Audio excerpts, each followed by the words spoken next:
Good evening, everybody. Rebecca here for the April 2023 budget review. Forgive the wet hair. I just got out of the shower, but I figured it was probably better to film a video like this versus before the shower when it looked like I brushed my hair with a balloon. So yeah, if this happens to be your first video on my channel, welcome. I am on YouTube documenting my journey to reach financial independence and retire early. I am a third shift healthcare worker and I am doing that healthcare grind to get me to financial independence. My strategy is to just invest enough money such that I can live off of the growth and dividends from my portfolio and no longer need to work a W-2 job. So that is a long-term goal for me, but it is what I work towards every single month, and I share my numbers with y'all in these budget reviews to show you where my money goes. So if that interests you, then feel free to subscribe down below.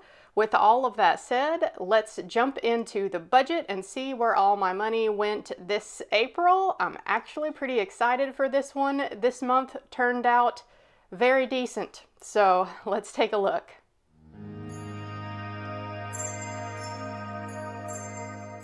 All right, so here we are looking at my budget template that I have available as a free download. If you would like to use this style of budget for yourself and your own personal finances, check the first link down in the description box below if you would like to download this for yourself. FYI, if you choose to do that, you have to go over here to File and make a copy in order to be able to make a copy of this budget and edit it for yourself. I get a lot of emails asking me for permission to edit, and I can't do that. That's permission to edit my budget. So make a copy to make your own budget.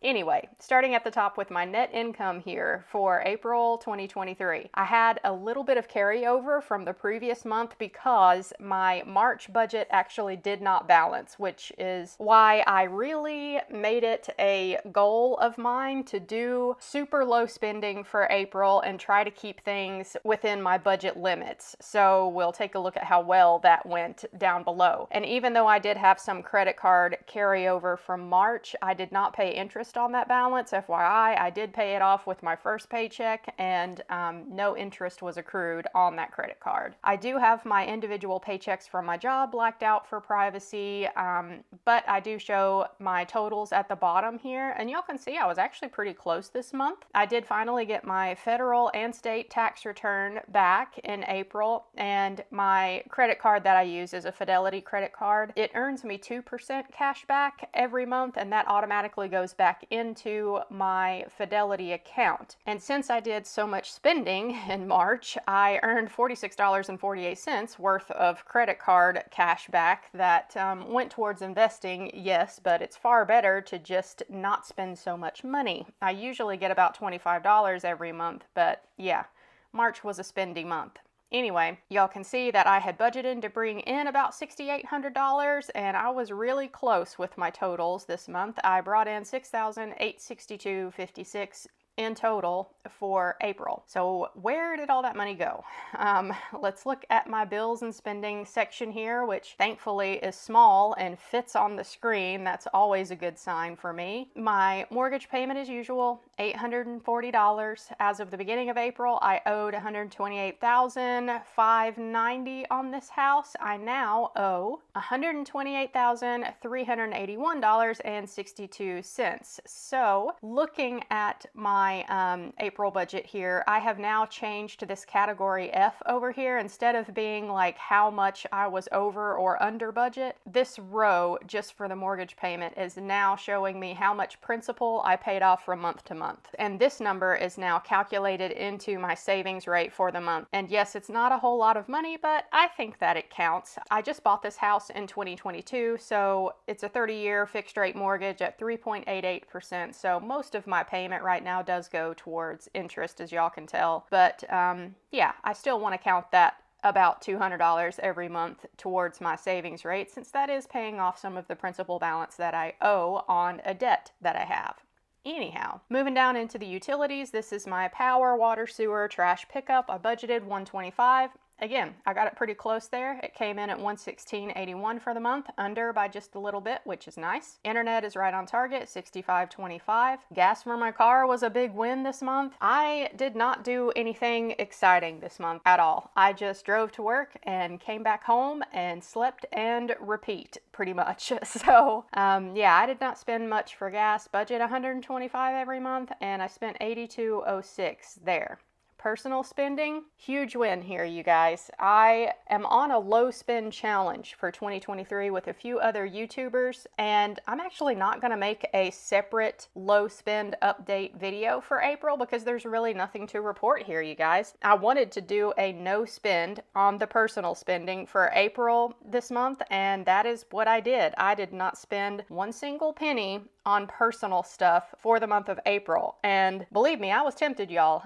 If you've been with me for a while, then you know that for the last almost year, I've been doing some electrolysis visits for hair removal. I'm starting to have a little bit of regrowth in my underarms, and so I wanted to buy a at-home laser device to see if that could handle the regrowth. I mean, I'm thinking that it should work on me because, hello, I am pale AF, and what hair that I have that is not already gray is pretty dark. So I'm the ideal candidate really for one of those devices. And I was tempted to buy one just to see if it could handle the regrowth, but I knew I was doing my no personal spending this month. So I said if I still want it in May, then maybe I'll get it. There was a couple smaller things I was tempted by too, but I ended up not buying those. And a larger thing that I was really tempted hard by, you guys, I have a Yeetie vac station. It's just a robot vacuum that goes around the house and helps keep the house clean for me. Love that thing. I've had it for a year and it's worked flawlessly this whole time. They have created a new version that will vacuum and mop at the same time. And you guys, I have pets. I really am tempted by this thing. The mop part of it has two actual spinning brushes that scrub the floor, which is awesome. And the unit automatically goes back to its station to clean those mop heads every 10 minutes. And then it'll come back out and keep going until it finishes cleaning your whole house. So I'm tempted, y'all. That would be an amazing time saver for me on the weekends. I have mentioned it in a previous video, but with my third shift schedule the way that it is for me, I feel like my weekends are basically like coming up for air for a couple of deep breaths, and then by the time I get a couple of good breaths in me, I am shoved right back under the water and the work week starts again, and I am just drowning between work, sleep, repeat. So yeah, believe me, I could really justify spending the money for that Yeetie Mop Station Pro that I was looking at, but I didn't buy it. I may in the future, but as y'all can see here, I only have $1,158.73 left to spend for personal spending for the year. So I'm really going to have to think hard about which purchases I want to make. And this is what gets me. I can have a low spend month super easy. I can do a no spend month if I really want to for personal spending. But the things that come up that I want tend to be expensive, and that's so hard to say no to, especially when I'm able to cash flow things. One huge thing that has helped me with this is just sleeping on it for a couple of days. If it's more than $100, sleep on it for a couple of days and see if you still really need the thing or want the thing. So that's what I've been doing basically for the whole month of April, but I'm still thinking pretty hard about both of those bigger purchases. The laser at-home device thing is about $200. One thing I did do is actually reach out to Yeetie to see if they would be willing to send me one of those units so I could do a video review on it, since I already have the vac station and love it. And while this is a personal finance channel, y'all know if you've been with me for a long time, I will occasionally review some products that I feel like are worth the money. And I've never gotten products for free before. I just share with y'all what I think is worth the money. And my most popular video on this channel has nothing to do with my fire journey. It is a review video that I made about the Bissell Crosswave machine, which I still have one of those and I love it.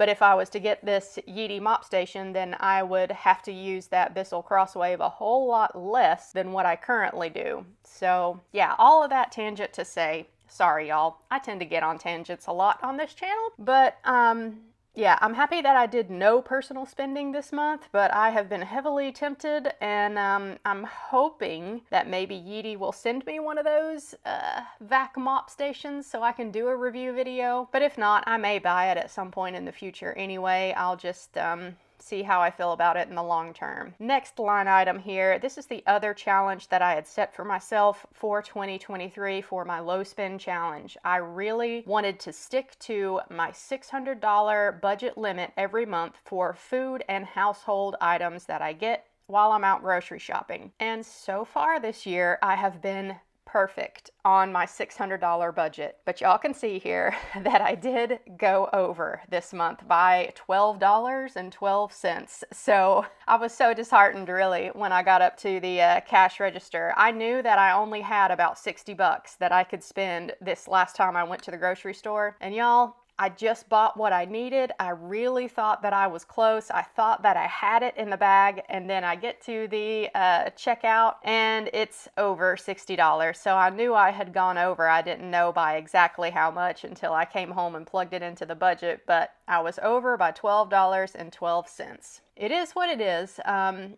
It's a fail, sure, but you know what? This is one of those things where it's like the spirit of the law versus the rule of law. I mean, the whole point of doing my low spend challenge was to stop going over my food and household budget every month by like at least $100. The goal was for me to pay attention to how much I am spending in my food and household budget every month and keep it within reason, keep it under that $600 limit. So to go over one month by $12, sure, I failed this month, but thinking about the spirit of the law here, $12 is not much. And I have really come in under in the rest of the categories here for the month. So yeah, not a complete fail, but a fail nonetheless. So the next line item is the credit card carryover from the previous month. This is a lot of money, but this is why I had carried over a lot of money from the March budget. And again, all of this was completely paid off before interest accrued on the credit card, so we're good. Next after that, yard care. My neighbor, I did not ask him to if you missed the mid-month budget update, but my neighbor came over one day, cut my grass, did all my weed eating, and he killed the grass around my fence line in my backyard for me, just out of the kindness of his heart. But I could not let him do all that work for free. So yeah, I asked him what he charges my neighbor to do her yard, and he told me $40 every time he comes to cut her grass and do her weed eating, and we have the same size yard. So I sent him $40 for that. And yes, I'm tempted to just let him take care of the yard for me, but this is another thing that I am still doing myself as of right now and saving this money. Next after that, this documents line item. This is a couple of things that I needed to get official copies of to send in to the immigration attorney for my Swedish husband. We are in the process of getting him a visa so that he can immigrate here to the US while I am still working to get to financial independence. Eventually, we may move back to Sweden and live there. We don't know for sure yet. There's a lot that we don't know at this point, but suffice it to say, I needed to get a couple of documents to send in to the immigration attorney, and I ordered them online. It was $57.95. So overall here for the month of April, y'all can see, these were the only two items that I did not plan for ahead of time. There's always things that pop up in my budget, but this has been a pretty good month. Less than $100 of unforeseen expenses for the month of April. This is why I was really kind of excited for how well this month went, despite going a little bit over in my food and household budget. I mean, it's been a pretty good month overall. The last line item is the immigration attorney. I was expecting to send him $500 this month, and obviously I have not done that. I am filming this video April 26th. So we aren't officially out of April yet, but as of right now, my budget for April is closed. I am going to pay off my credit card balance, and any spending that I do in these last technically 4 days of April will go into the May budget. That is how I do it every single month since I put all of my spending on my credit card. That's just how I keep my budget balanced. So I have not sent the $500 to the immigration attorney, and honestly, I don't know that I'm going to need to before the actual official end of April. If I do, I do, but I'm just going to put that into the May budget. That's why I left this line item in here so I could remember to tell you guys about it. But yeah, I haven't had to send him the next installment, so I'm sure that I will in May. So for that reason, I actually did. I'll go ahead and scroll down to the bottom here. I'm leaving $510.55 in my checking account to roll over into May. That way I will have that $500 ready for him whenever I do need to send it over. So yeah, the budget definitely balanced well this month, but I am going to carry over a little bit of a balance, and I usually don't do that, but I'm going to do it this time just because I know I'm going to have to pay him $500 at some point, and I'd rather just have it ready to go sitting there in my checking whenever I need to send that to him. Going back up to look at my debt section here, the only debt that I have left that is not my mortgage is my car payment, and I pay $555 every month. I say this every month, but this is more than the minimum payment, and I do that on purpose just so I can see the balance drop by $1,000 every couple of months for my car. My interest rate on it's very low. It's 1.98%, so I'm not really aggressively paying off my car at the moment. That could change in the future, but for right now, I'm just throwing a little bit of extra at it, so that way I can see that balance go down. At the beginning of April, I owed $23,980. I now owe $23,468.07. So when I make that payment in May, the $555, I should see this balance drop below the $23,000 mark, and that's nice. Flipping back to the April budget here, so my investing and fire tracking portion of the budget, this is a section that is reserved for channel members of the Fire Fam level only. I am not comfortable sharing my real numbers anymore publicly as my portfolio grows and as the spam seemingly continues to grow on YouTube overall. So I am just showing these numbers to channel members of the Fire Fam level, but I do still share with y'all my savings rate and my percentage progress towards my fire number. So I'm happy to say that my savings rate this month was almost 40%. And considering I had such a big credit card balance carryover, I am really happy about this almost 40% savings rate. This is why I'm kind of considering April a win. Sure, I had a goal set for 2023 that for months where I was not traveling to Sweden and months where I was not paying back my mom the money that I owed her. She's been paid back if you're new here. I finished paying her off at the end of March. But barring those two situations, I wanted to have at least a 50% savings rate. I had a feeling that carrying over such a large credit card balance was going to prevent me from hitting that 50% mark, and it did. But you know what? 38% is still a pretty good savings rate, and I just recently put out a video about the May budget plan, and my projected savings rate for May is 55%, so I'm really hoping that by the time I get to the end of May, I can see that 50% savings rate that I am aiming for. So yeah, y'all can hold me to that. So that means that I'm gonna have to keep all these purchases that I want to make, these larger ones. I'm gonna have to be strong and not buy those things, but I can do that, I think. Honestly, all it takes to renew my motivation to get to financial independence and retire early is a couple of bad nights at work, and let me tell you here lately, it's been a few bad nights at work. So yeah, when your job really stresses you out sometimes, then it's funny how that kind of remotivates you to keep all of your spending to a minimum and just focus on investing to get to financial independence faster. So yeah, the savings rate overall for April really is not bad considering I had a large credit card balance carryover. I'm not mad about it. So the am I financially independent yet? I'm 17.8% of the way to my FIRE number, and this number out to the side is the total that I have sent to investing so far in the year of 2023. And this does also include my employer retirement account plus the match. So yeah, y'all can see that it's really not a lot considering that we're at the end of April, but in previous months I have not been focusing on investing very much because I was trying to get my mom paid back. So the floodgates are open now as far as investing goes, and the extra money that I have at the end of every month goes towards investing, barring this $500, of course, that I need to send to the immigration attorney. But otherwise, all the extra money that I had went to investing in some way, shape, or form. So I am hoping that even with the stock market struggling right now, I am still going to start seeing progress here on this financial independence number. I want to see this number going up. If the market is struggling, I'm hoping this number will still go up anyway, just because I'm going to be investing a lot more aggressively than I have previously. So if you are a channel member of the FIRE fam,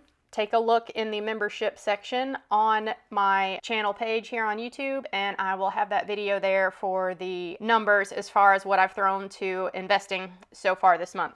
So that covers it for the April 2023 budget review. I hope you guys enjoyed. Pretty good month overall. Let me know how April went for you down in the comment section below. Seems like some months I have really spendy months, and then some months when I can actually make myself stay focused, I do pretty decent. So the trick here is to get that discipline and consistency to do that every single month, right? So subscribe down below if you would like to see where all of this began years ago. I have shared my budget reviews every month since I started this channel, so I will link to that playlist at the end here, and I'll catch you guys in my next video. Thanks for watching, y'all. Bye.